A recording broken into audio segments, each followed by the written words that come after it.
Negócio de buffet agora, né?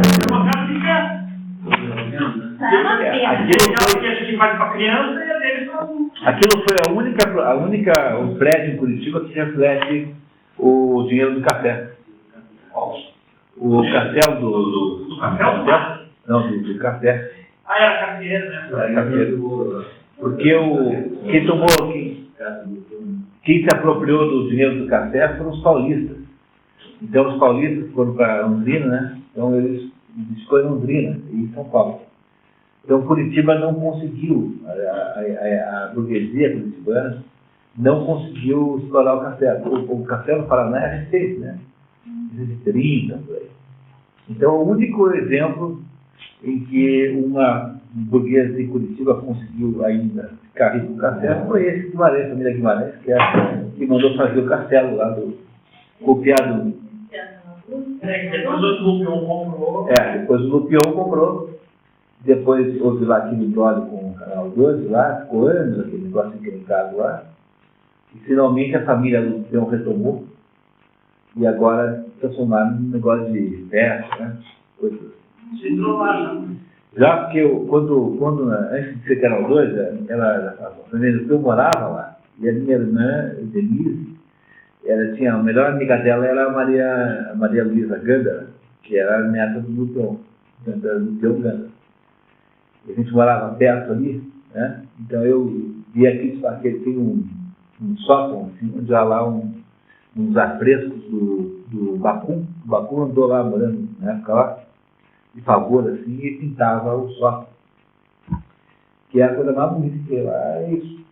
Você chegou a ver a casa combinada? Não, já era uma casa de um herdeiro, né? Não era no tempo da glória, já era uma coisa já decadente. E depois virou uma da televisão, um negócio assim.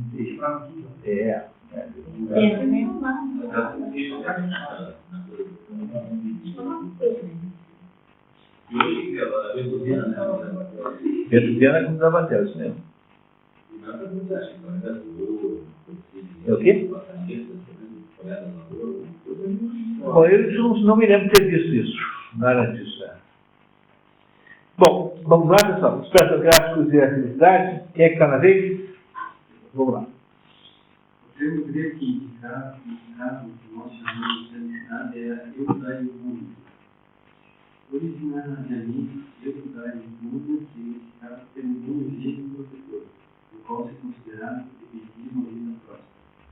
Eudaimonia, né? O grego é uma língua paroxítona. A nossa também é.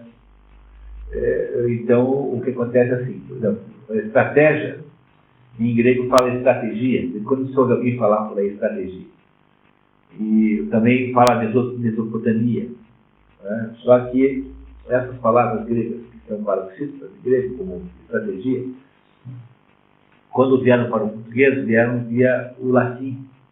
Então, elas já se transformaram em paroxítona no latim. Então, não há legitimidade em português falar estratégia, porque você é obrigado a manter o padrão da língua máter, né? Se a língua máter é o latim, então o estratégia está justificado pelo latim, embora em grego se fale estratégia.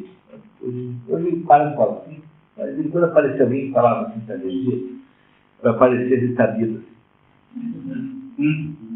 Mas nessa situação, os pensadores gregos haviam teorizado e espiritualizado profundamente essa concepção, incluindo estritamente a natureza do homem e sobretudo a sua psique. Psique, alma, é a mesma coisa. Heráclito já esclarecia. Caráter moral é o mundo do homem. Heráclito também explicava claramente que a eudaimonia, ou seja, ser livres, não consiste nas coisas que se têm em um bem-estar material. Se a felicidade consistisse nos prazeres dos outros, viveríamos os bois, onde encontram o equilíbrio. Isso significa relacionar as necessidades das partes físicas àquilo totalmente físico de que falamos assim, que no caso específico do homem consiste em sua alma. De modo que também consiste em consciência. A felicidade não consiste nos segredos, no mundo alma e a morada de nossa sorte. A mensagem de Sócrates. Mas é com Sócrates que esse conceito se encontra em modo irreversível. Sua mensagem poderia ser resumida nesse livro. Se quer ser feliz, cuida de tua alma. Para o homem rei, a felicidade estava ligada a Arete. Palavra que traduzimos por virtude, mas que na língua grega abrange uma área conceitual mais ampla. Para o grego, efetivamente, arete, virtude, consiste na plena manifestação da essência de algo, isto é, a plena realização daquilo que torna uma coisa válida, seja ela qual for. Pode-se, portanto, falar de virtude no animal, numa planta e num objeto. A virtude do homem, em sentido grego, é, pois, a plena e perfeita manifestação daquilo que ele é e daquilo que o torna válido. O verdadeiro bem para o homem, nesse sentido, só pode ser a virtude de sua alma, a perfeita realização de seus golpes. Só daqui pode derivar o bem e, portanto, a felicidade.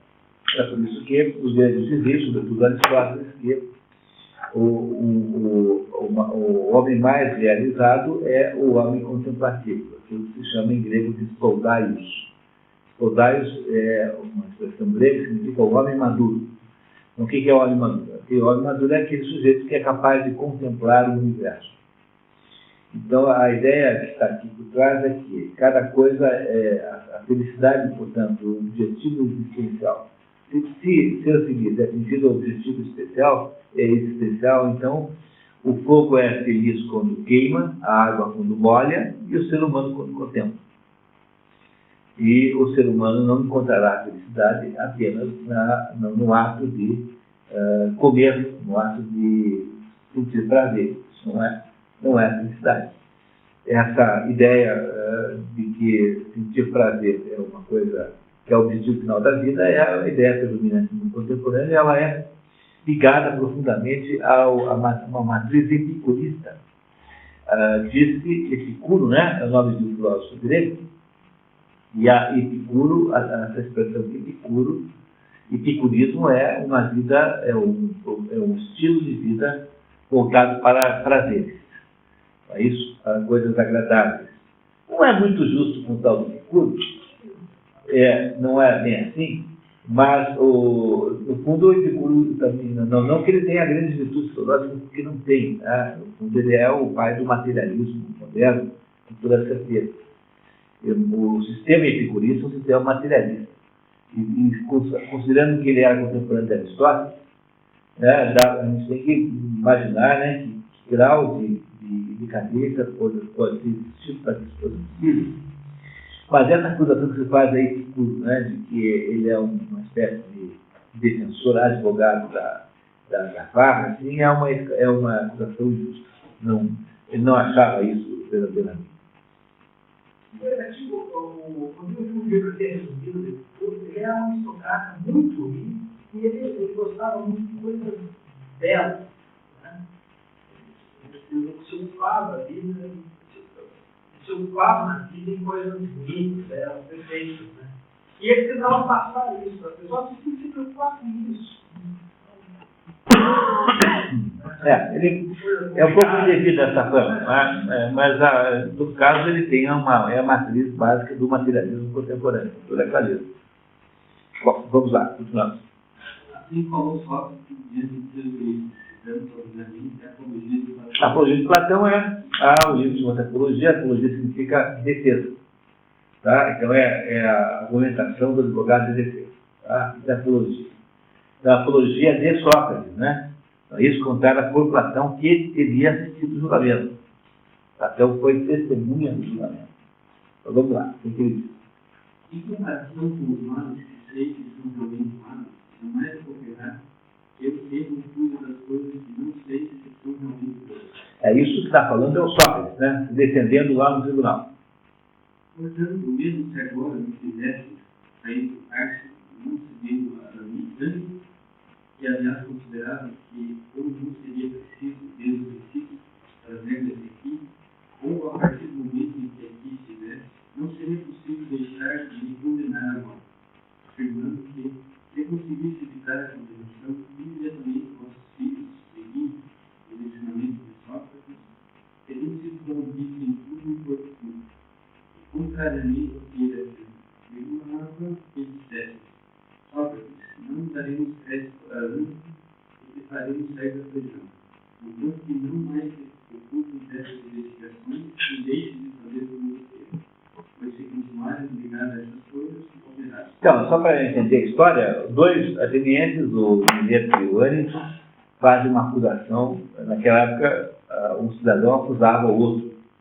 Vai ao tribunal e faz uma acusação contra Sócrates de dois grandes pecados, dois crimes. O primeiro, de não acreditar nos deuses da cidade e acreditar em outros que não os da cidade, e o segundo, ensinar isso para jovens. Então, o governante aceita aquela acusação ou não, tá? Nesse caso aceitou, convoca um júri, e esse júri, então, houve, então, o debate entre os acusadores e o acusado, e depois o júri, depois que termina a culpa, o júri estabelece a penalidade. No caso de Sócrates, a penalidade para esse crime seria a morte. Então, o que Sócrates está aqui dizendo, isso aqui já é quase no final do julgamento, dizendo: olha, mesmo que vocês digam para mim, e eu disse assim: olha, nós vamos liberar o senhor, portanto, o senhor se comprometa a não fazer mais isso, eu não aceitaria. Ele vai dizer isso, tá? Vamos ver como é que ele diz. Se com isso o ministério me fizesse sair da prisão sobre tais sanções, então eu vos diria: cidadãos atenienses, somos gratos e gozamos, mas prefiro obedecer aos deuses e não a vós. Enquanto eu esperar e conseguir fazê-lo, não deixarei jamais de vos louvar. E vos exortar e vos fazer entender, seja o que for que venha a minha presença, dizendo-vos como é meu costume. Querido amigo, que era ateniense, cidadão da maior e mais famosa cidade, por sua sabedoria e seu poder, não tem vergonha de se preocupar-nos com as riquezas para ganhar o mais possível e com a fama e as honrarias. Em vez de se preocupar-nos com a sabedoria, a verdade quanto à alma, de modo que se torne cada vez melhor. E se algum de vós protestar e se recusar a se preocupar com isso, não deixarei em paz nem seguirei tanto o mesmo caminho, mas me interrogarei, o examinarei e o consultarei. E se perceber que ele é desprovido de virtude, que não tem palavra, eu o reprovarei, pois não está nem um pouco preocupado com as coisas mais importantes, ao passo que dá muito valor aos que nada valem. E farei essas coisas com quem quer que encontre, seja jovem ou velho, forasteiro ou cidadão, mas especialmente com os cidadãos, pois me são mais próximos por nascimento. É justamente isso, como bem sabeis, que me manda Deus. Eu não terei que exista para vós na cidade, bem maior do que esse meu serviço ao Deus. Estou tentando ter converter-vos aos mais novos e mais velhos, e que não deveis preocupar-vos com os corpos, mas riquezas com alguma outra coisa antes de vos preocupar primeiramente com a alma, de forma que se torne o melhor possível, afirmando que a virtude não nasce das riquezas, mas a própria virtude vem aos homens as riquezas de todos os outros bens, tanto privados como públicos. Se, portanto, ao afirmar isso, eu corro esses jovens e entramos no livro oficial. Mas se alguém dissesse de outras coisas que não é, estará mentindo. Portanto, cidadãos atenienses, devo dizer-vos que tanto atenção ano por ano, absorvendo de programa, jamais farei outra coisa, nem que tenha de morrer muitas vezes. Comparando a própria atividade com a do atleta, que participa da biologia, do evento, das competições, eu conheço que recebe prêmio de sendo feito meu, a expensas do Estado, próprio que não estaria em dever. Este homem faz com que fossem tais felizes. Eu, porém, faço com que fossem. Bocejais. A história é a seguinte: o Sócrates no primeiro julgamento, é condenado como culpado. É considerado culpado pelo tribunal. Mas aí, então, há uma segunda rodada em que o condenado pode propor uma alternativa à pena, que é proposta pelo acusador. Então, o acusador propõe pena de morte. Você pode sugerir outra coisa, né? Então, os comentaristas do julgamento de Sócrates dizem que ele teria, se tivesse proposto o exílio, ele teria sido aceito, porque ele já era um homem velho e era um sábio. Quer dizer, havia ali uma espécie de barbarismo nesse julgamento. Você condenar a morte de um homem velho e sábio, que tinha sido herói de guerra, e que tinha uma enorme influência na cidade. Então todo mundo imaginava que se fosse fazer, né, a substituição da pena por uma de exílio. E aí, quando se faz a segunda parte, então, para decidir a pena, pergunta-se para a sua senhora, então, o que é que o senhor propõe? Eu proponho ser sustentado no Critaneu, porque eu sou um filho muito pobre, passei a minha vida inteira cuidando dos negócios da cidade e nunca cuidei dos meus próprios. Então, não tenho nenhuma sustentação, sou pobre e miserável, portanto, eu acho que eu mereço, na verdade, não a morte, mas que vocês me sustentem no Critaneu como vocês sustentam os vencedores das Olimpíadas. O Critaneu era uma espécie de um centro lá, onde você dava lá hospedagem, né, por conta do Estado, para os heróis, que basicamente eram grandes soldados ou, sobretudo, grandes atletas. Então, ele fala isso com uma ironia extraordinária, né, para ironizar a situação. E é por isso que está escrito aqui, né, que esses atletas que fazem o que se sentem, fazem só com que os atenienses se sintam felizes, enquanto que eles só satisfazem com que eles sejam felizes. E aí, obviamente, que essa proposta não é aceita, ele é condenado à morte. E aí, o resto da história você já sabe. Muito obrigado. Paulo Henrique, felicidade. Vamos lá. Uma harmonia da alma. Felicidade como uma harmonia da alma. Uma tão completa a perspectiva socrática, repensando e aprofundando o conceito pitagórico de felicidade como harmonia da alma. E, portanto, como justa medida da justiça. Em nossa passagem do Gorgias, ele mostra que a injustiça é o maior dos males e a justiça é o maior bem, com as consequências que tudo isso comporta. Você pode fazer uma dupla também, tá? Sócrates e Paulo. É realmente pobre, é realmente difícil refutar isso. Mas até uma criança poderia demonstrar que está enganado. Eu seria muito grata a você. Também achei necessário divulgar os meninos.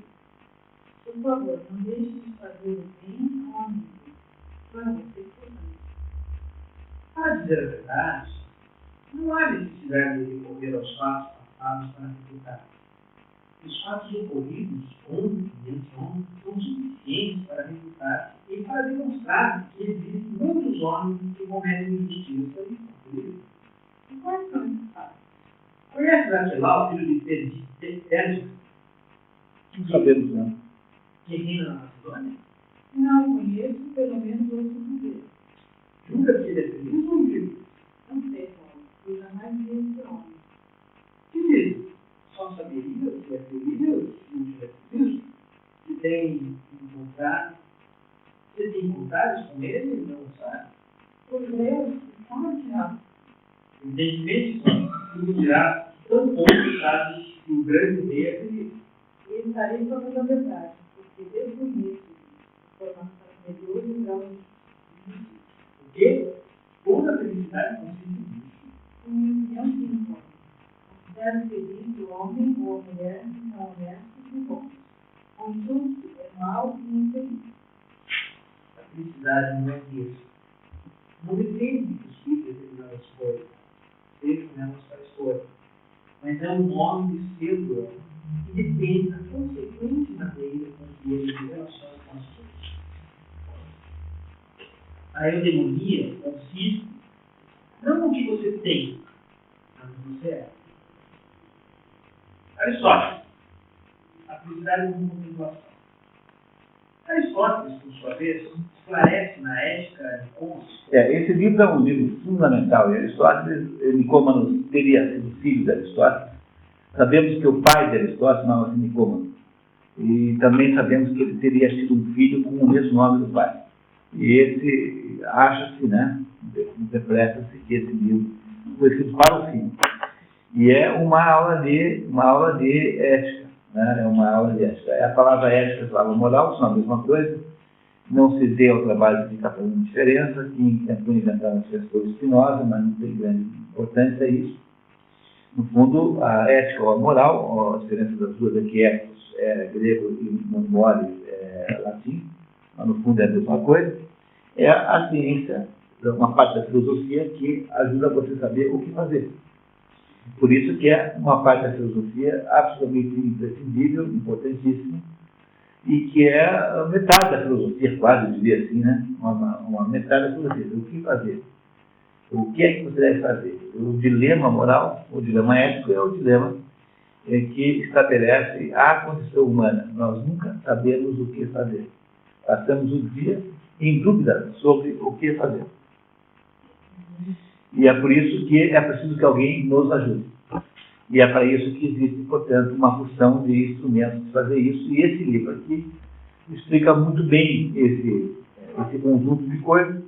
É muito interessante. Esse daria um belíssimo livro do grupo de estudos, Ética Nicola. Extraordinariamente interessante esse livro. Então, continue, Paulo, mais um pouquinho.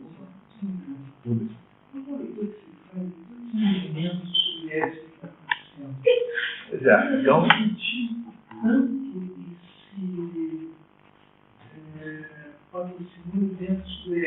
e nunca teve tão pouca ética.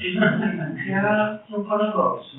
Porque justamente essa descoberta desse paradoxo é uma das mais importantes descobertas que alguém pode fazer. E compreender que é um paradoxo é uma das mais importantes maneiras que alguém pode ter para entender o mundo contemporâneo. Porque o que acontece é que a ética virou, de 20 anos para cá, no Brasil especialmente, virou uma espécie de discurso político. Então, o problema é que o dilema ético existe desde que existe um ser humano. A ética é, na prática, concretamente, uma bifurcação da vontade. Essa bifurcação da vontade existe nata dentro de cada pessoa. Todas as pessoas que existem, pelo simples fato de terem nascido, nascem com uma dúvida sobre o que fazer. Isso acontece desde uma criança de meses, né, quando começa a ter uma consciência, a ter a identificação moral, até alguém que está no último dia da sua vida.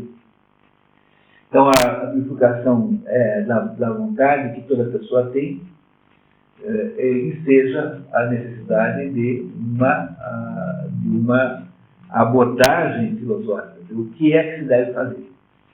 Portanto, o dilema ético, o que a gente chama de ética, aquilo que corresponde, portanto, a uma dúvida, a uma incerteza, a um não saber o que fazer, é alguma coisa que está sempre dentro da pessoa. E o primeiro de todos os danos, e aí que se sustenta essa campanha da ética, é você imaginar que eu posso introjetar, que eu posso colocar dentro da pessoa esse dilema, de que a sociedade, eu posso educar alguém para ser ético, ou que eu posso introduzir dentro da pessoa a sensibilidade para o problema moral. Quando, na verdade, o que acontece é o contrário. O fato de que a sociedade tem códigos morais em volta de mim é uma espécie de decorrência do fato de que nós, individualmente, mesmo que nós não tivéssemos ninguém em torno de nós, mesmo assim, nós teríamos lá dilemas éticos. Porque o dilema ético é absolutamente inseparável da existência humana. As outras coisas não são inseparáveis. Usar ou não sapatos é uma questão de época, de circunstâncias. Você montou um grau numa ilha, não precisará de sapatos. Né? Uma ilha com areias agradáveis, digamos assim, né? Com areias pisáveis. No entanto, mesmo dentro de uma ilha, sozinho, você irá provavelmente sentir todos os dilemas éticos que vão acontecer. Você não vai saber. Será que você mata esse peixe pequeno ou não mata? Será que você mata aquele animal que parece ser um animal? Você podia deixar de matar? Enfim, a nossa existência humana é inseparável do dilema ético. Agora, se você tem a nossa existência humana, portanto, ela se caracteriza por um dilema ético permanente, aprender a viver uma existência humana plena é aprender a tomar decisões éticas. O que fazer? Fazer o certo e não o errado. Como você nem sempre sabe o que é certo, porque em alguns momentos há uma dúvida enorme mesmo sobre o que é certo e o que é errado, então, nesses momentos, você não tendo os próprios meios de decisão, então você pode lançar mão de alguma coisa externa. Por exemplo, faça na dúvida sempre aquilo que Deus gostaria que você fizesse. E essa é a razão pela qual as religiões são um auxílio extraordinário para você ajudar alguém a viver. Porque, em última análise, você não sabe o que fazer, então faça aquilo que Deus gostaria e preferiria que você fizesse, que você não vai errar jamais. Não é isso? Então, é aquela história, o que é que vale mais, a verdade ou Deus? A palavra de Deus ou a verdade? Olha, como é muito mais provável que você descubra sempre uma verdade conveniente, então eu acho que é mais garantido mesmo você ir lá ver o que é que Deus precisa que você fizesse, do que você ficar fazendo com ele uma disputa para ver quem é que sabe mais. Bom, então esse é um fenômeno ético. O fenômeno ético é fundamentalmente esse. Ele é interno, pessoal. A única testemunha que tem da correção das suas decisões é você mesmo análise, embora uma parte das suas decisões tenham, obviamente, uma manifestação pública, né? Os outros também sabem, mas você, no fundo, sabe por que você fez isso ou não fez aquilo. Você é o testemunha central e única testemunha possível da sua própria consciência. E a vida humana, sob o ponto de vista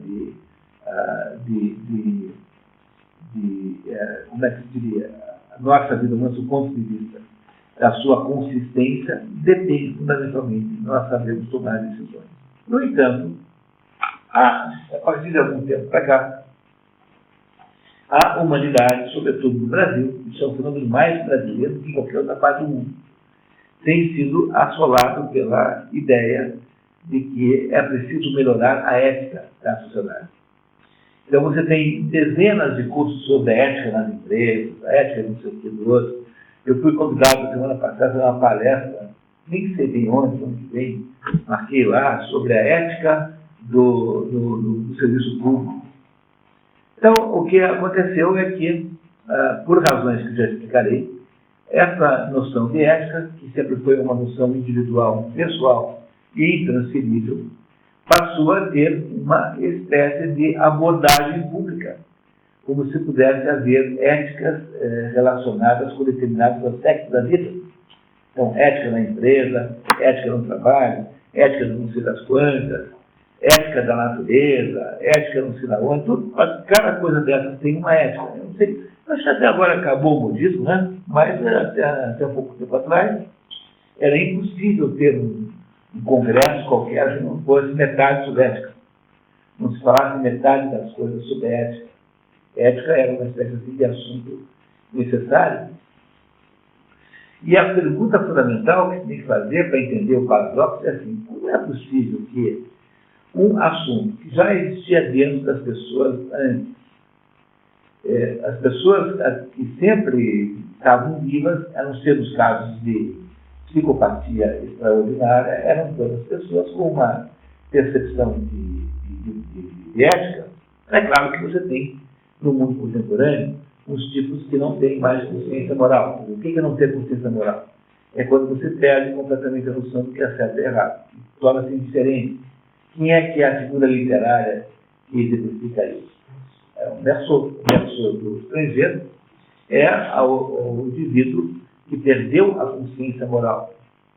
O Raskolnikov, do Crime e Castigo, não é o mesmo caso, porque o Raskolnikov tem noção do que é certo e errado. O que ele faz é uma outra coisa. Veja, o que acontece quando você se defronta com decisões que são dolorosíssimas? Porque a consequência da decisão ética é que ela implica uma dor. Uma dor que é assim: eu tenho que tomar uma decisão entre revelar alguma coisa que é importante, pela qual eu tenho obrigação de fazer, e perder, por causa disso, o emprego. Não é uma decisão, um dilema ético típico? É, né? Dilema ético típico. Muito bem. Então, essa é uma decisão dolorosíssima, terrivelmente dolorosa, porque as consequências da sua decisão serão muito grandes. Se você decide como Deus queria que você decidisse, você perde o emprego.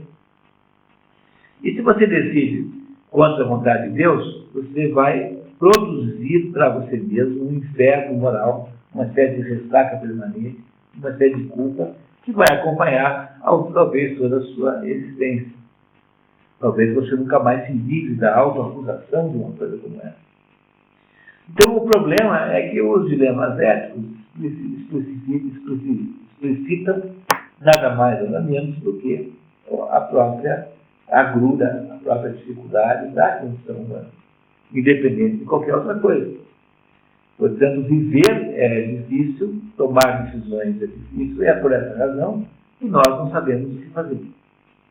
Esse processo de dilema ético, ele não acontece no animal. Os animais não têm nunca dúvida sobre o que fazer. Então, quando um animal mata outro, isso não me parece nada estranho. É natural e espontâneo. Quando você atropela um cachorro, mesmo sem tendo culpa, mesmo tendo feito tudo para impedir, você vai ter um sofrimento que lhe correrá disso.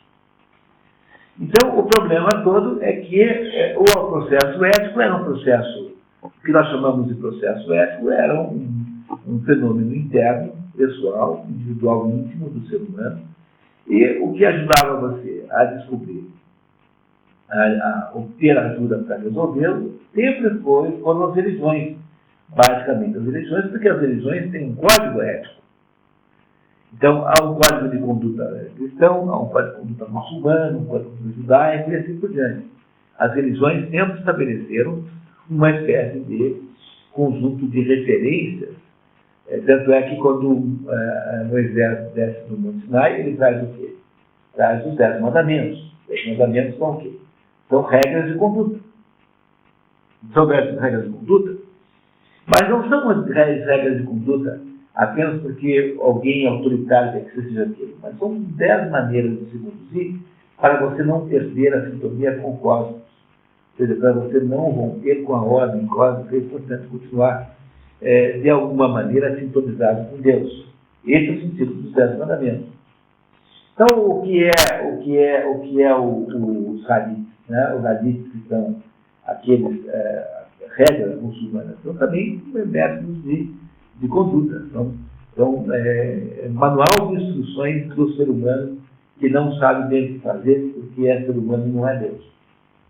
Como foi que tudo isso se transformou num assunto público? Virou assunto para cursos disso, daquilo, congresso, daquilo outro, etc. Bom, então, o que acontece quando você tem um dilema ético? Olha, você tem dois jeitos de fazer. Ou mais, né? Mas o primeiro jeito de fazer, você faz de conta que não há, na verdade, o dilema ético. É isso que o Merceau faz. O Merceau do Cinzeiro, ele decide se desfazer do dilema ético. Ele diz assim, olha, não há, na verdade, nada que importe. Portanto, tanto faz se eu matei alguém ou não. Matar alguém ou não matar é uma questão secundária. Não há, de fato, um dilema ético, porque nada nesse mundo tem valor. Uma segunda estratégia é a estratégia do Raskolnikov. O Raskolnikov admite que existe o dilema ético, mas ele fala assim, não, peraí, mas acontece que existem sistemas éticos diferentes para pessoas diferentes. Então, para pessoas excepcionais como Napoleão e eu, vale um sistema em que é possível matar alguém impunemente. No entanto, para uma pessoa comum, nós, matar alguém é errado. É assim que o Raskolnikov se livra do dilema ético. O Merceau simplesmente desconhece a existência, perde a consciência moral completamente. Ora, o que é que você deveria fazer? Agora pense que você é um sujeito que está interessado em controlar o mundo. Está interessado em estabelecer um poder sobre as outras pessoas. Como é que você faria? Como é que é esse sujeito que quer controlar o mundo? Quer estabelecer um poder sobre as outras pessoas? Não é uma pessoa que precisa necessariamente de uma duplicidade ética. Porque para eu poder fazer com os outros aquilo que eu não quero que façam comigo, eu tenho que ter uma justificativa dizendo que para os outros vale, para mim não. Então, a mente revolucionária, que é a ideia central do livro Que Me Castigue, onde está o Raskolnikov, a mente revolucionária, ela precisa criar uma duplicidade de sistemas éticos. Então, quando o PT faz a roubalheira que faz, eles não acham que estão fazendo uma coisa errada.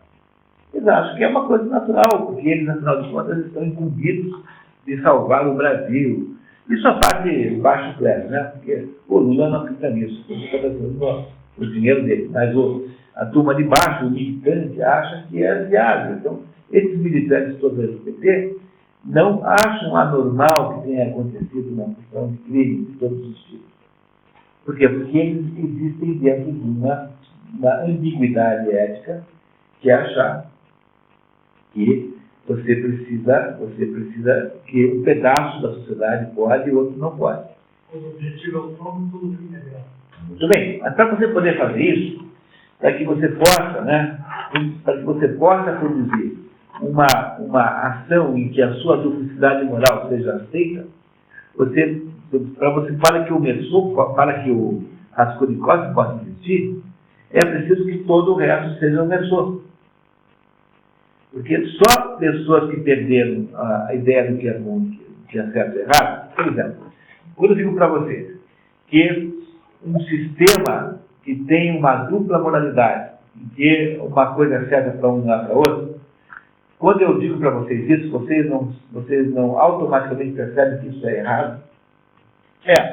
Então, como é que eu posso implantar um sistema como esse sem que todo mundo perceba que está errado? Eu tenho que conseguir, primeiro, destruir a noção de certo e errado nas pessoas. E aí, então, há um processo, todo ele, de destruição do certo e errado, que é o processo que gera os Merceaus. Os Merceaus são os seres humanos contemporâneos, aqueles que não sabem mais o que é certo e errado.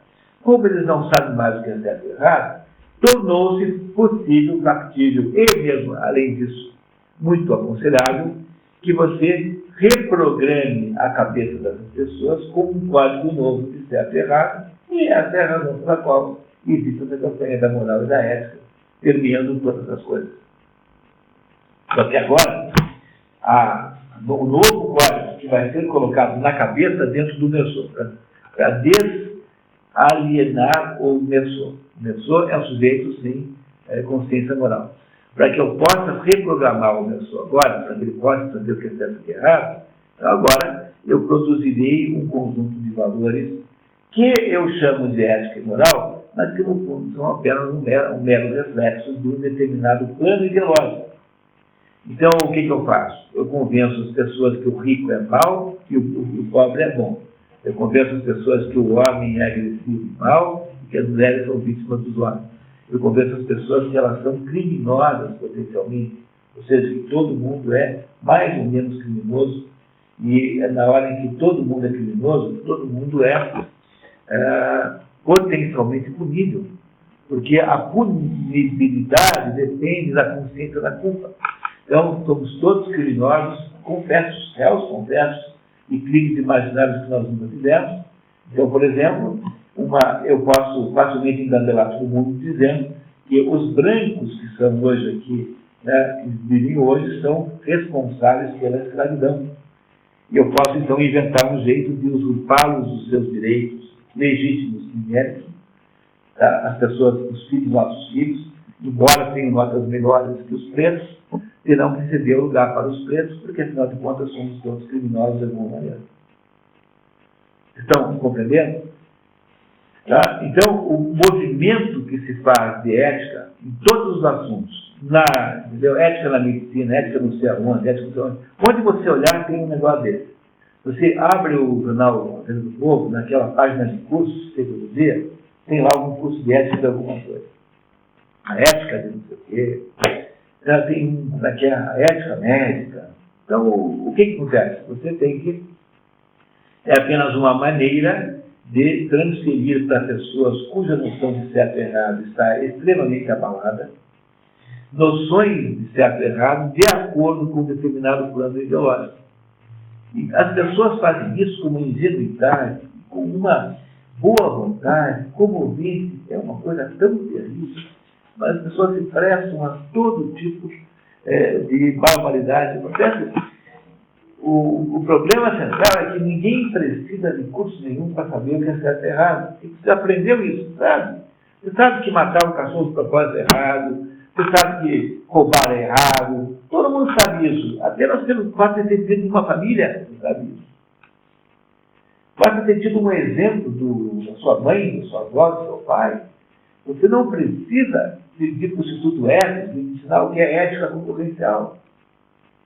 Vocês compreendem que há, por trás de tudo isso, um plano maligno que nunca é comunicado e que é, de certo modo, incorporado ingenuamente pela maioria das pessoas que estão participando dele. Então, essa é a razão pela qual, apesar de haver 20 anos de campanha pela ética, a ética é cada vez pior, o livro mora cada vez pior. Por quê? Porque é tudo mentira. No fundo, é só propaganda política. No fundo, é só reprogramação mental para a pessoa poder funcionar agora e o jeito em que ela acha normal ser assaltada, tributariamente, por exemplo, em que ela acha normal ser criminalizada. Por que as empresas aceitam esses projetos aí de responsabilidade social? Porque as empresas foram convencidas pelo poder, tá? É o poder que governa tudo, que é o poder intelectual, o poder das terras dominantes, que elas são criminosas. Elas são potencialmente criminosas. Então, o que elas fazem? Elas aceitam uma pena alternativa, que é cuidar de não sei o que aí, cuidar de um bichinho, cortar grama na frente da empresa. Então, só é possível, agora, eu também é sempre aproveitar como marketing, né? É isso? Mas elas só são capazes de entrar nesse jogo, nessa ingenuidade gigantesca, dando milhões e milhões para o Instituto Ético, por exemplo, na medida em que elas foram ensinadas pelo processo por esse processo de divulgação de ciclos de ética, disso daquilo, projetos tipo Betinho, né? Ética na política, ética na empresa, ética na concorrência, entendeu? Ética não sei aonde. Então aí você queria o cargo, queria não sei o quê, tudo bobagem. Por quê? Porque as empresas foram, então, criminalizadas publicamente e se autocriminalizam. Todas elas se veem como criminosas e delinquentes em potencial. E isso foi feito para substituir, reprogramar as pessoas depois de um período em que, durante não sei quantos anos, 60 anos, você destruiu a noção de certo e errado nas pessoas que havia antes. Depois que começou a prestar pela rasa os valores morais, agora você vem reprogramando a cabeça dele. E para isso tem que ter o quê? Ciclo de ética, programa de ética, o que de ética, e assim por diante.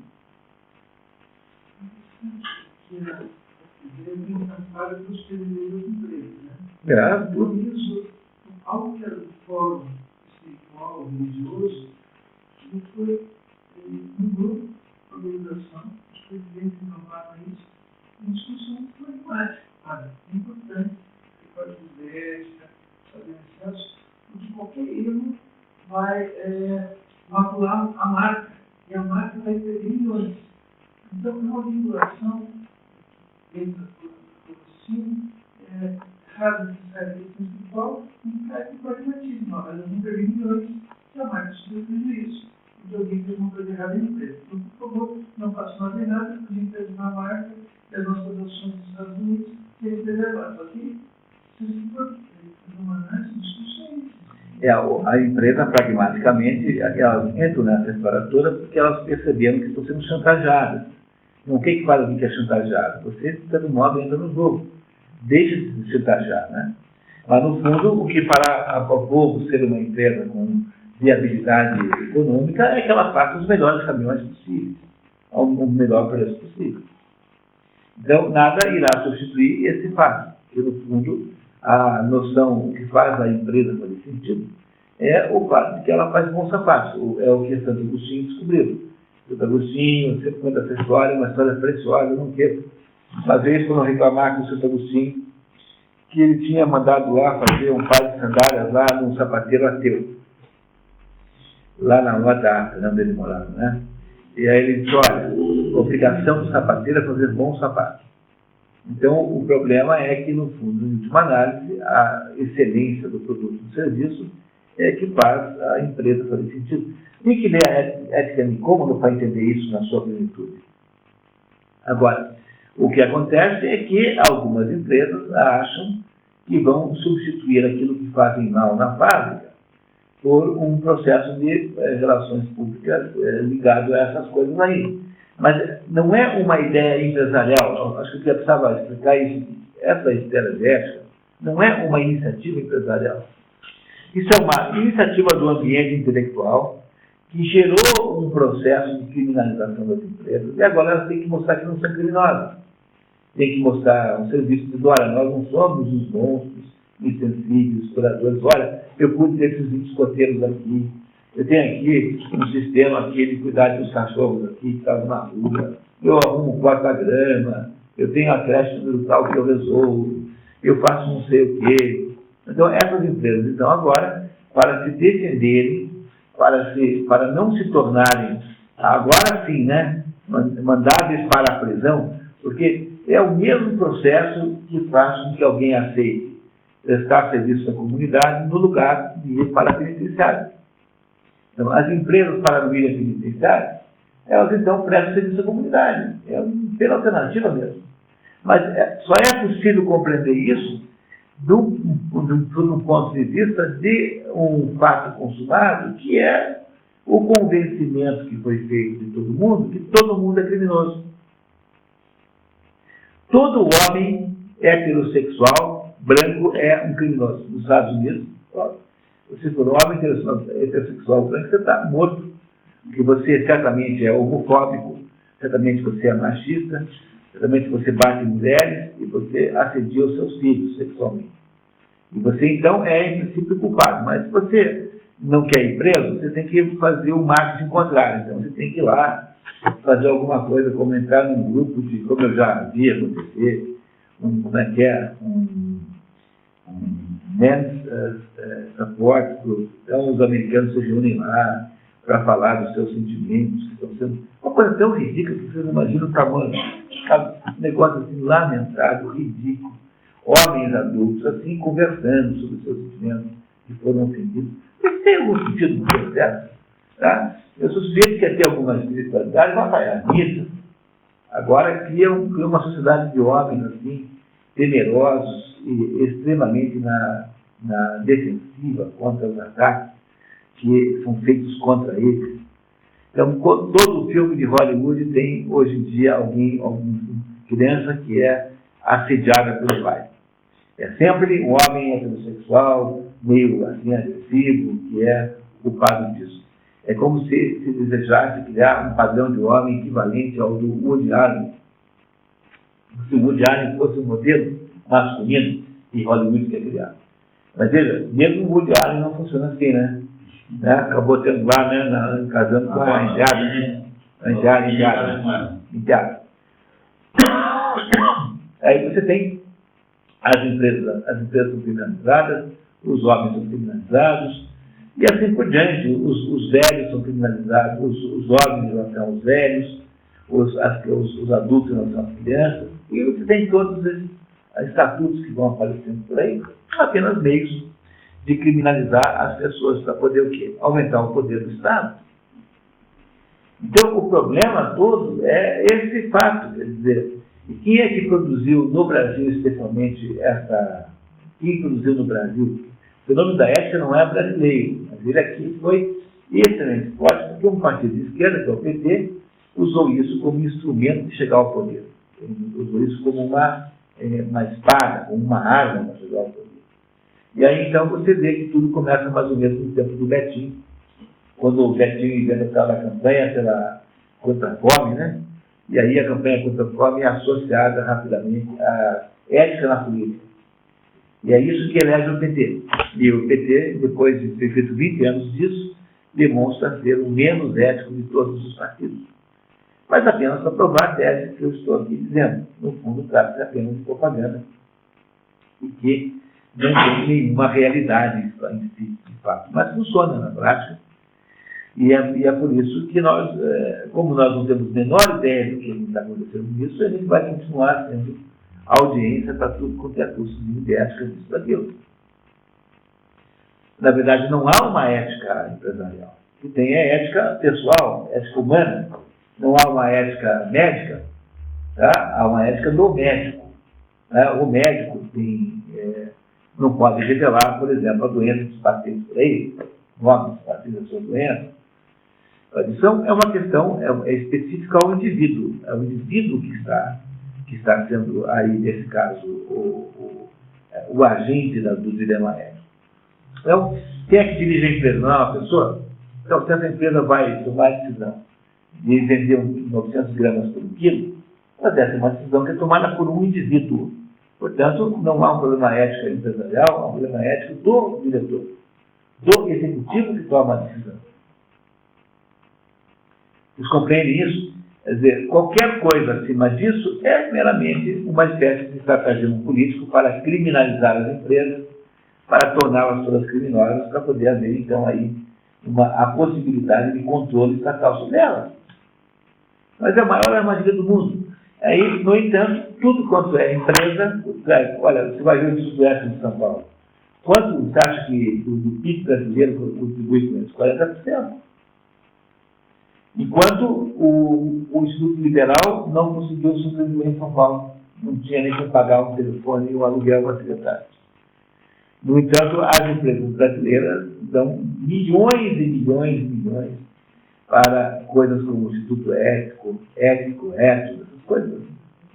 Abrindo. Dá-se o dinheiro para os inimigos. Você entrega o dinheiro para quem está contra você. Você não sabe. E as organizações empresariais, patronais, são todas favoráveis a isso. Há todo um processo de repercussão.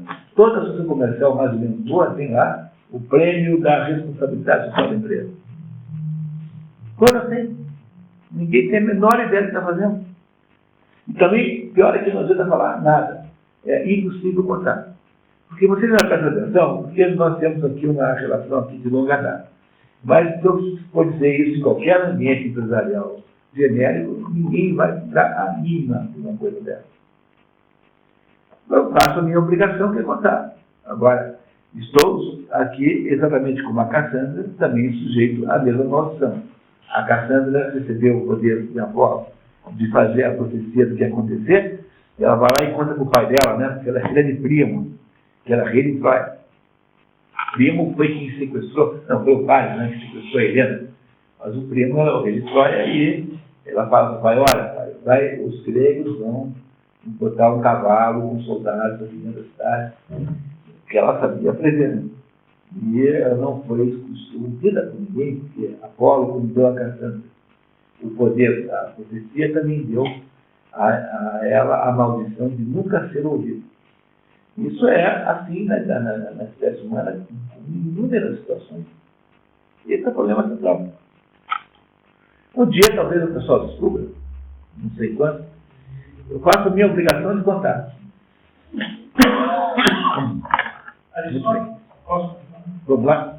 Aristóteles, por sua vez, esclarece na Ética Nicômaco, livro 10, que a felicidade deriva da contemplação da verdade, fruto do conhecimento de si mais elevado, e que constitui aquele tipo de vida que, no grau supremo e perfeito, é próprio de Deus.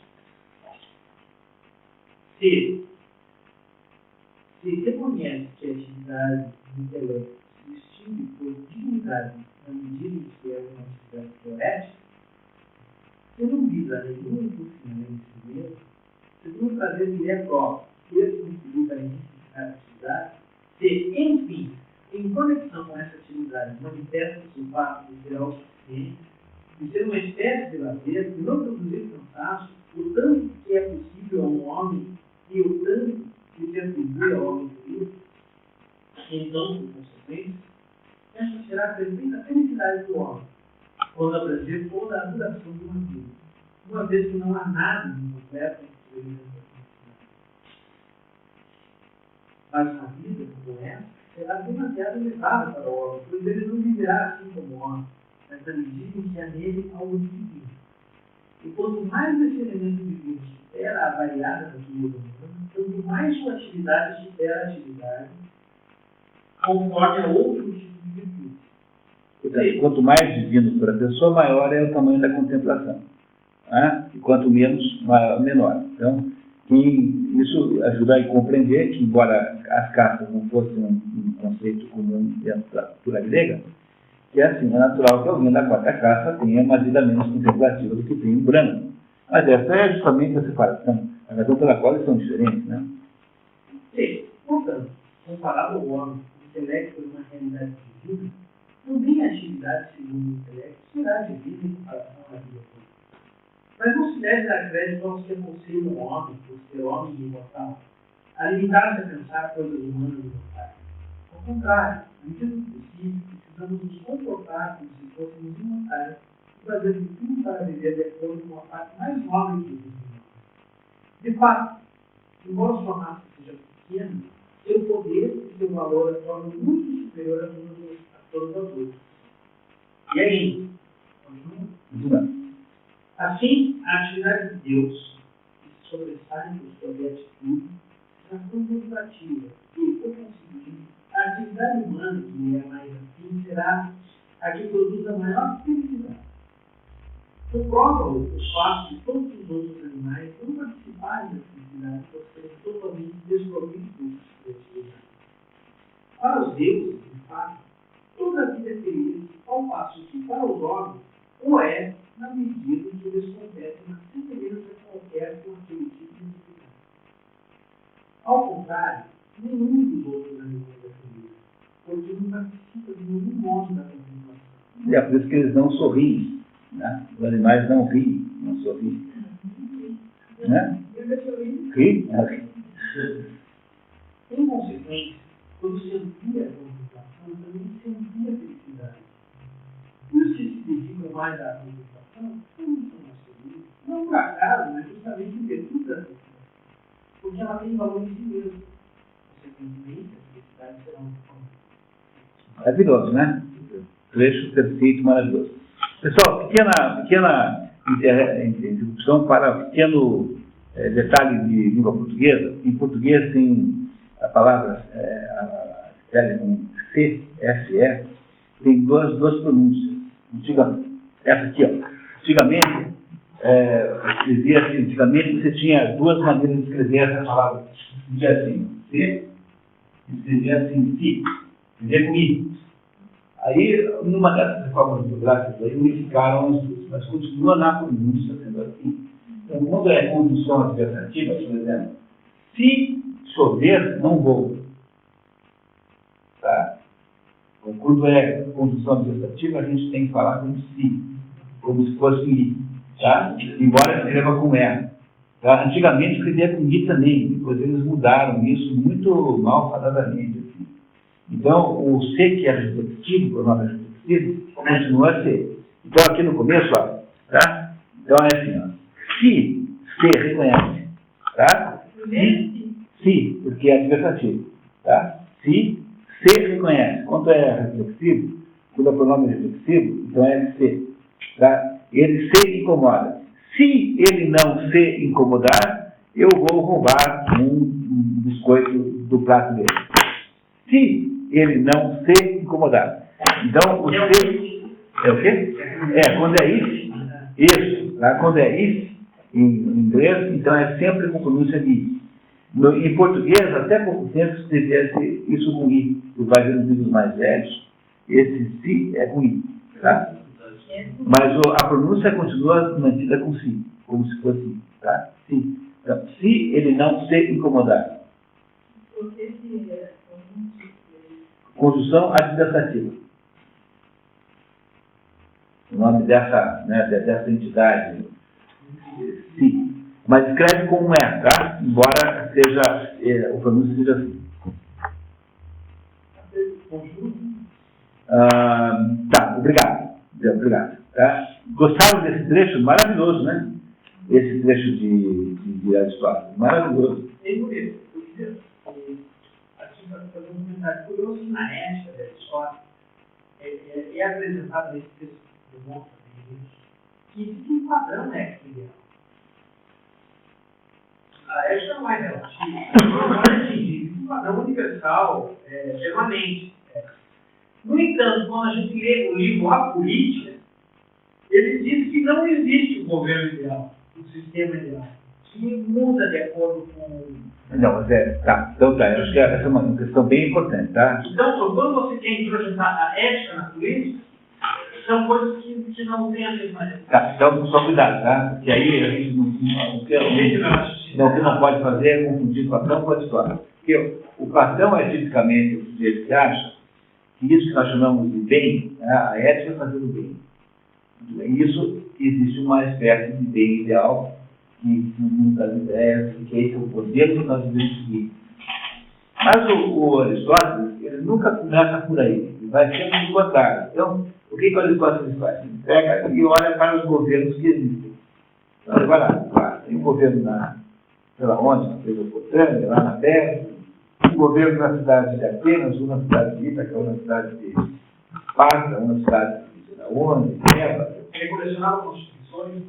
O Aristóteles é o inventor da ciência, porque é o sujeito que começou, que acha que antes de qualquer coisa, você tem que olhar tudo que existe e dar uma olhada. Eu sempre digo para vocês que esse é um método, como tudo começa na vida. Então, como é que faz? Como é que age um consultor? O consultor pega e escolhe todos os pedaços das informações. Então, o Aristóteles, ao olhar para todos os tipos de governo que havia, ele não encontra nenhum perfeito, porque ele sabe que não há nenhum perfeito, como não há nenhum outro perfeito. Mas o Platão nem achava isso.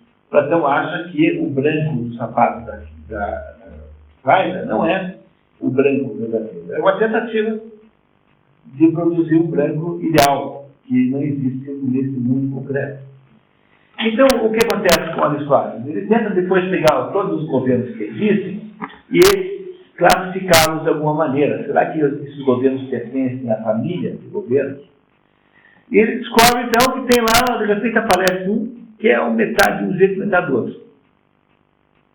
E ele diz assim, não, de fato, há uma certa indeterminação na sociedade, na natureza, no mundo real, concreto. Do mesmo modo que animais que têm uma natureza dúbia, ambígua, você não sabe se é ave ou se não é ave, um morcego. Né? O morcego é fisicamente um animal ambíguo. Existem animais como o ornitorrinco, que também é ambíguo. Existem animais como o selacanto. Há peixes que andam com 4 patas e que pulam e que respiram ar, embora sejam peixes. Há todo tipo de contradição. Você, na hora que você vai olhar os animais reais como existem, você descobre que existe uma dificuldade enorme em encontrar entre eles uma regra permanente e perfeita. Então, Aristóteles cria a ideia de que existe uma certa indeterminação que preside a natureza. Então, o Aristóteles não procura o governo ideal. Ele procura saber como é que os governos são. Quando ele vai escrever sobre ética, e o mais importante livro de ética do Aristóteles é a Ética Nicômaco, então Aristóteles diz assim, não, ética, afinal de contas, o que é? No fundo, o que ele está discutindo não é ética no sentido o que fazer e o que não fazer. Qual é o sentido, o que dá sentido à existência. E aí, então, ele chega à conclusão de que alguma coisa atinge verdadeiramente o sentido da sua existência, quando essa coisa é aquilo que ela é. Então, o bem para um fazedor de violinos é fazer ele bons violinos. O bem para um médico, o bem para um arquiteto é arquitetar 2 caras.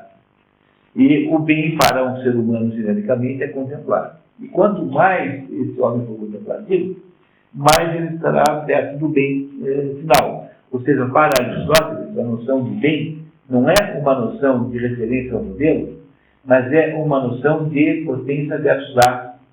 É uma noção de atingir a potência, a possibilidade máxima que aquela coisa tem em potência. Então, o que ele diz é que o ser humano tem a potência da contemplação máxima. Quando o ser humano atinge essa potência, ele é um espoldade, o homem maduro. E que é esse homem que atingiu o maior bem humano possível. Então ele acha que os outros homens que não têm a mesma potência atingem o bem por outros meios. Ele é extremamente relativista, não absolutista, como seria Platão.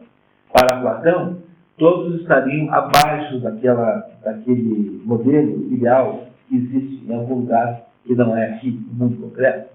Para Aristóteles, você pode atingir o bem em diversos graus e diversos modos. É por isso que um governo bom, mesmo sendo imperfeito. Essa é a diferença entre Aristóteles e Platão nesse assunto. A Ética a Nicômaco é um livro imprescindível na vida. Quase vale a pena pensar no futuro, botar um grupo de leitura para ele. É muito, muito importante. É um pouquinho longo, eu acho, para essa perspectiva de 10 encontros, mas dá para tentar fazer. Vamos pensar nisso. Muito ok, muito obrigado, então. Isso eu acho, você mesmo. Pensar segundo as filosofias da era helenística e imperial. Sócrates já formulara essa concepção paradigmática. O não ter necessidade de nada é próprio do ser. O ter necessidade de muito pouco está muito próximo do divino. Como define essa questão, não estar mais próximo do divino coincide com o ter necessidade de muito pouco, constituindo assim o ser mais próximo da perfeição, portanto da felicidade. Consequentemente, o procurar não ter necessidade de nada, que comporta não necessitar nem de coisas nem dos outros, ou pelo menos não precisar deles, nem possível, é capaz de incluir das várias necessidades do homem. Torna-se os termos dominantes da era helenística e imperial, que são impressos nas formas mais variadas do grau. O caso mais emblemático, talvez, o do Diógenes. Cínico. Esse é a figura mais engraçada de todas, né? Ele é contemporâneo de Aristóteles, Platão, e ele criou uma escola chamada cinismo. Cinismo vem da palavra sinos, que é cachorro em grego. E por que o Diógenes é cínico? Ele é cínico não porque ele seja cínico no sentido moderno da palavra, né? O que é um cínico? É alguém descarado, assim, né? Alguém que é capaz de confessar um grande, abertamente, sem peso, né? Um grande defeito, né? Então, cínico é tipo assim, olha, eu só voto aí na lei pela qual o governo me dê 5 milhões. Pronto. Isso é o cínico, né? É alguém que não tem vergonha de confessar a sua própria torpeira. Não é isso? Clodovil, né? Clodovil. Ele estava no serviço, É isso, era o Bento Benelli. O Bento Benelli era candidato a prefeito. Assim, eu também, ele não vai dizer que político rouba, eu também não vou dizer que eu não vou roubar. Dizia assim, nos eleitores na televisão. Então, o Diógenes chama cínico porque ele via na vida de um cachorro a vida ideal, humana ideal. Porque um cachorro é um ser espontâneo, né? Nem sempre, né? Mas um cachorro se não tem constantemente, come quando tem fome, come quando está com sono, né? Assim. Então ele achava que a vida humana tinha que ser despojada de qualquer coisa que não fosse uma naturalidade absoluta para se comportar como um cachorro. Aí o cinismo, nessa época, significa isso, não o que significa hoje. Então, o Diógenes era aquele sujeito que fazia coisas profundamente antissociais, como, por exemplo, achar que não deveria ter ninguém deveria se preocupar com a existência de banheiro, por exemplo. Em qualquer lugar é banheiro, né? Morava dentro do barril. Morava no barril como um animalzinho, ora. Fazia escândalos desse tipo, assim, pelado na sua casa. Dava uma coxa para É isso aí. Então, o Diógenes era esse sujeito radical que achava que o que estraga a vida humana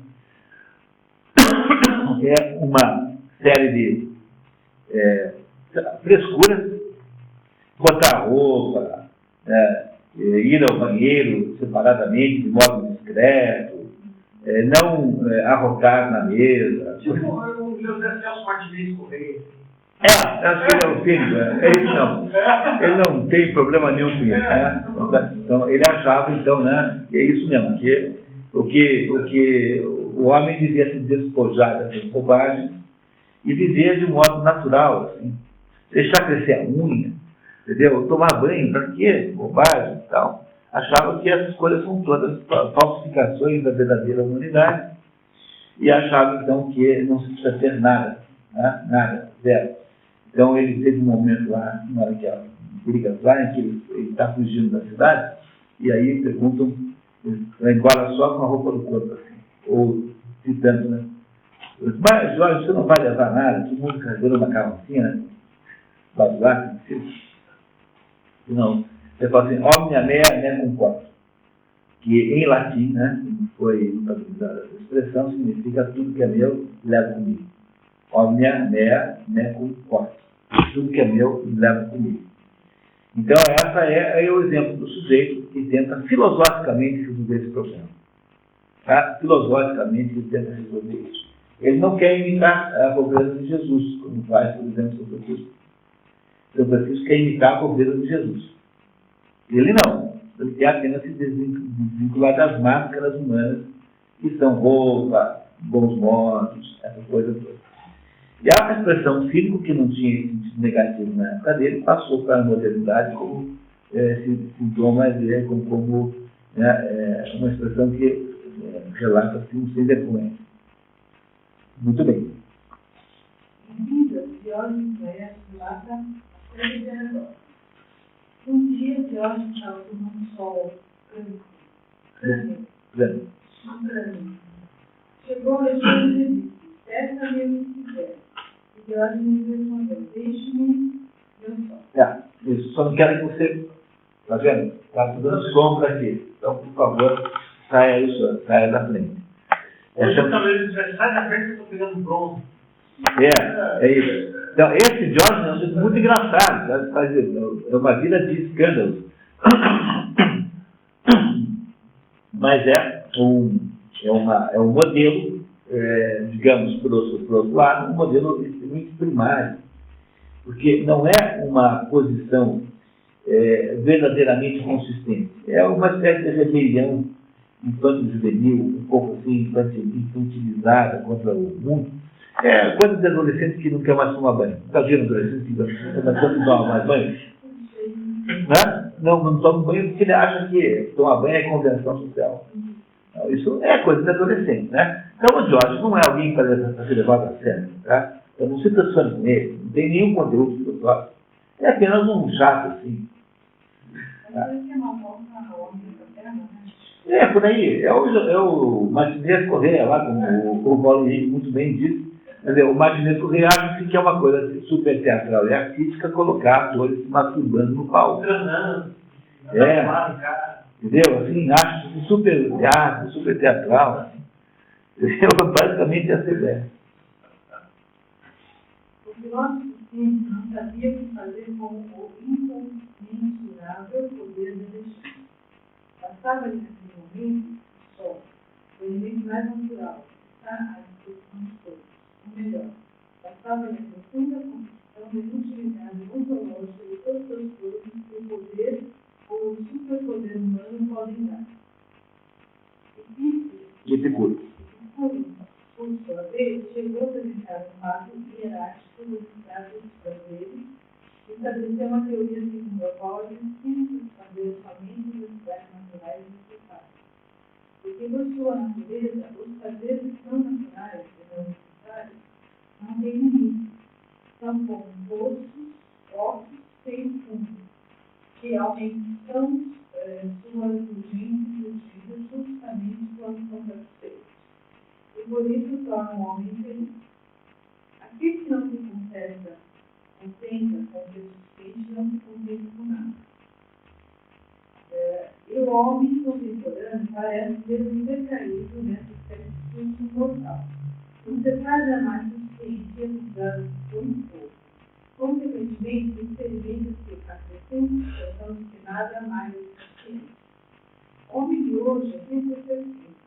A cair no abismo que o atira o campo das teorias por querer sempre mais e utilizar as técnicas para desenvolver mais. Mas é mais tocante a mensagem histórica sobre a felicidade e sobre o modo de viver, a espera de ser. Sêneca é outro, na verdade, Sêneca já é um filósofo romano, mas associado a filosofia estoica grega. A filosofia estoica grega é uma filosofia contemporânea a Aristóteles também. Então, a coisa mais impressionante na história da filosofia grega é quando pode ter de filosofias ruins simultaneamente a Aristóteles. E quando elas tiveram importância posterior que Aristóteles não teve. Então, os estoicos chamam-se assim porque, de modo geral, as escolas eram denominadas a partir do lugar onde elas se encontravam.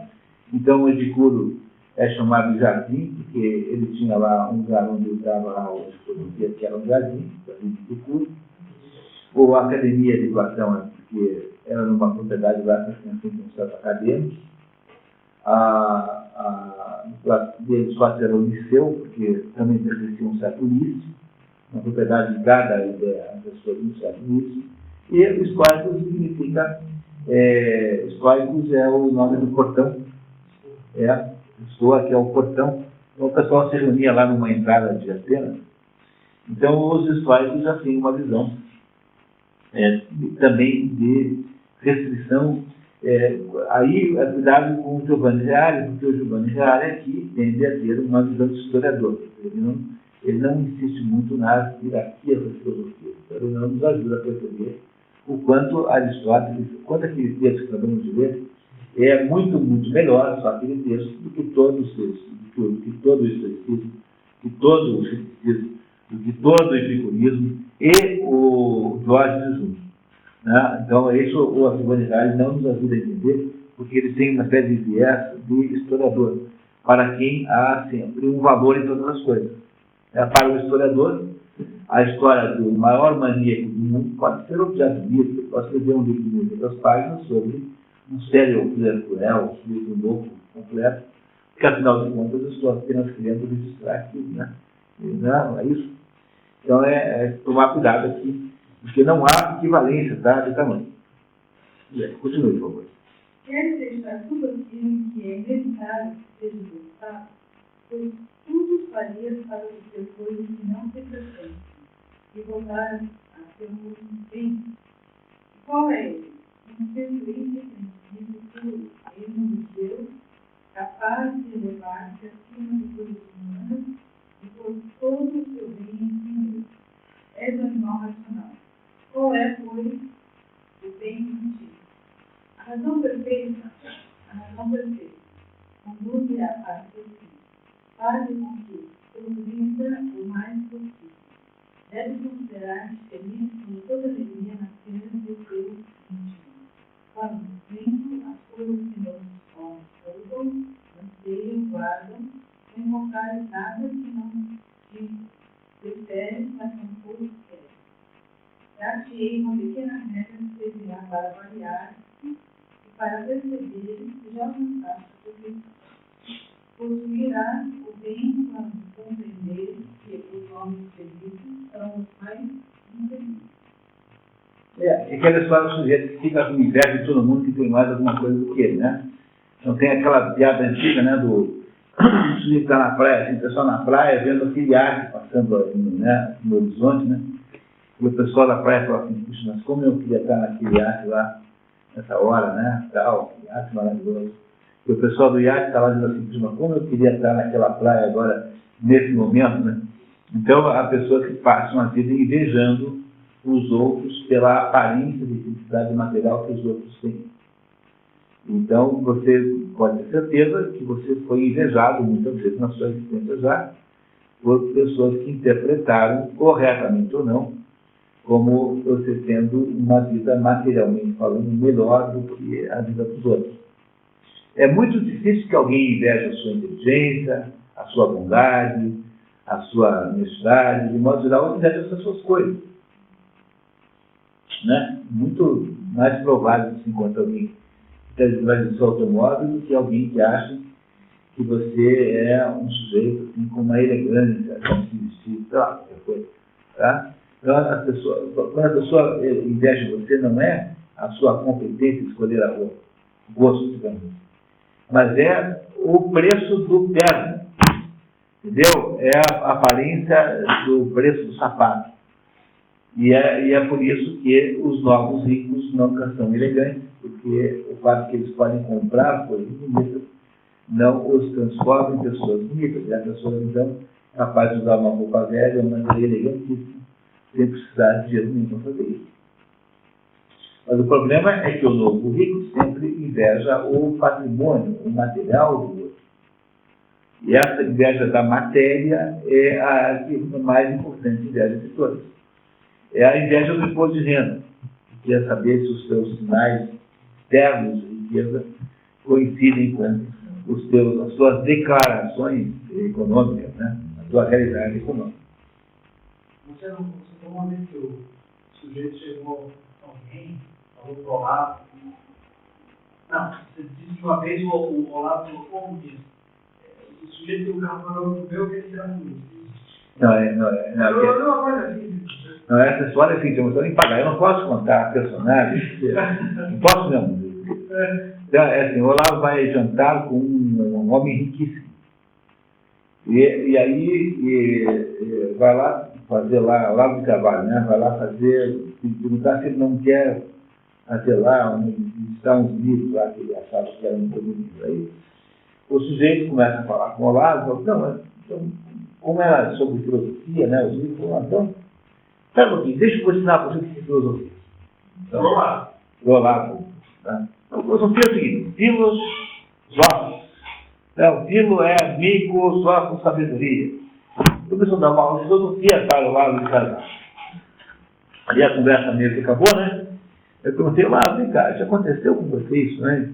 O tempo todo, basta o sujeito ter um pouco de dinheiro, ele pensa que pelo fato que ele tem dinheiro, ele sabe mais do que eu, porque se eu soubesse mais do que ele, tinha que ser mais rico que ele. Portanto, por que ele iria prestar atenção em mim, se quem sabe ganhar dinheiro é ele, e que, portanto, ele que é esperto, e eu, como não tenho dinheiro nenhum, sou um burro, um incompetente. Ou seja, numa sociedade que só dá valor para coisas materiais, a competência se mede pelo patrimônio econômico. E uma sociedade que faz isso o tempo todo é uma sociedade miserável. Então, você veja que isso não é feito em todas as cidades do mundo. O Center Rhodes, que era um bilionário no século XIX, bilionário no século XIX. O sujeito era dono da Rodésia. A Rodésia foi uma dona das minas de ouro da América do Sul. O Cecil Rhodes pegou o dinheiro e deu para o Lord Milner. O Lord Milner era um sujeito assim, na aristocracia, mas não era um rico. Era um aristocrata, claro, mas não era rico como ele. Porque ele desejava. Primeiro ele ouviu uma palestra do John Ruskin, e o John Ruskin, um professor universitário, possuído de fortuna, né? O John Ruskin mostrou nessa palestra o quanto as civilizações são perpetuadas pela arte. A arte de uma civilização ela é uma espécie de garantia de que aquela civilização continuará sendo sentido. E a simbologia que faz com que a civilização possa existir também é expressa na arte. Então, esse é o tema do John Ruskin, que é um crítico de arte, enquanto livros por aí do John Ruskin. E o Cecil Rhodes compreendeu, então, que se havia alguma possibilidade do mundo, né, da civilização anglo-saxã sobreviver, teria que ser por meio da preservação da cultura anglo-saxã. Como é que faz isso? Você pega um dinheiro, dá para alguém gerenciar. Quem é que ele chama para gerenciar? O Lord Milner. O Lord Milner vem e divide assim o dinheiro. Bom, nós vamos ficar de olho em todos os sujeitos espertos do mundo.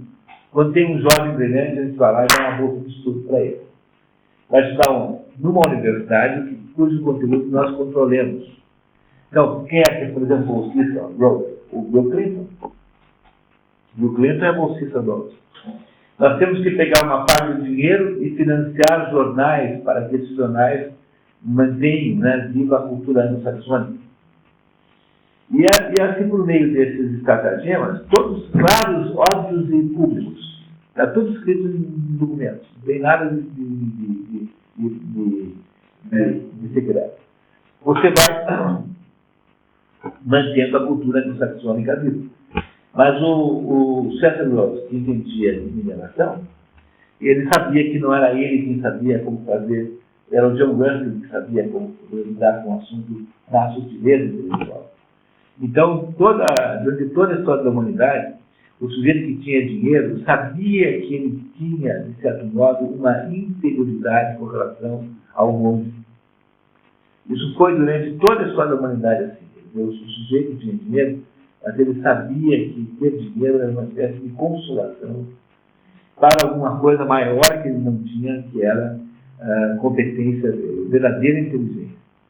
Pois o que foi acontecendo, e até quem leu a René Guénon até entende por quê, mas sobretudo no Brasil, é que você tem uma ditadura do dinheiro. Só o que tem valor é aquilo que dá dinheiro.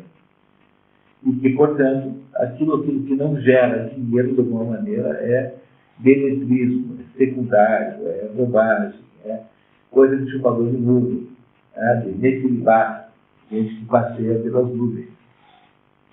Então, o que o Olavo de Carvalho relatou nessa história é que, passou a vida inteira vivenciando a experiência de ser desafiado intelectualmente por gente que tem mais dinheiro do que ele. Como se a possessão do dinheiro da riqueza material, a possessão essa não tem nenhum problema, entendeu? Não tem nada contra isso, ela fosse garantia de sabedoria. E é por essa razão boba que você é capaz de inventar um seminário de dia dizendo assim, Sociedade do Conhecimento. Isso tudo, o culpado disso tudo, do Tribunal de Maurício aqui, é o Francis Bacon, que criou a ideia de que, no fundo, a ciência era para produzir alguma coisa que desse grana. Que é uma ideia britânica, né? Como, aliás, só acontecer por ideias britânicas, muito concretas, materiais e pragmáticas. Então, de lá para cá, o que acontece no mundo é isso, né? Quer dizer, no mundo é que vai se criando cada vez mais uma equação ilegítima entre valor e riqueza. Então, hoje todo mundo sabe o preço de tudo, mas ninguém sabe o valor de nada. Esse é o ponto central. Terminamos? Vamos lá, então.